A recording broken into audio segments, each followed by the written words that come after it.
Yüce Mevlamız bizlere varlığımıza kodladığı güzellikleri bize yaşamamız için emir olarak vermiştir.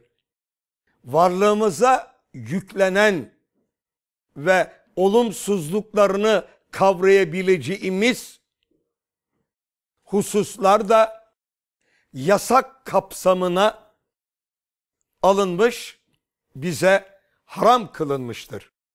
Bunun içindir ki, yani İslam'la insan arasında örtüşme olduğu içindir ki cennete götürücü arz ettiğimiz bu ameller dünyanın her bir bucağında ve her bir toplumunda saygı değer olarak kabul olunabilecek amellerdir. Yani cennete götürücü ameller dünyanın her bir yerinde hangi türden kültür almış olursa olsun her bir insanın idrak edebileceği güzellikleri ihtiva eden amellerdir. Bu amelleri dinlediğimizde ümitsizliğe kapılabiliriz. Hepsini mi taşıyacağız, uygulayacağız bu amellerin? Elbette ki hayır kardeşlerim. Çünkü bütün bu amelleri arzu etsek bile yapabilmemiz mümkün değildir.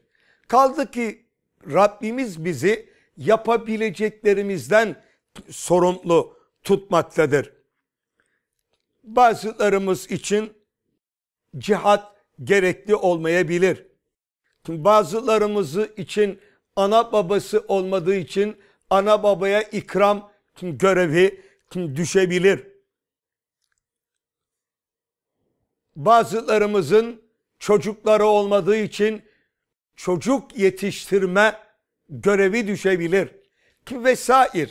Yani bu amellerden bir kısmını inançlı bir kafa ve gönülle yapabilmiş olmak dahi ebedi hayatımızı cennetlerle taçlandırmamıza sebep olabilir.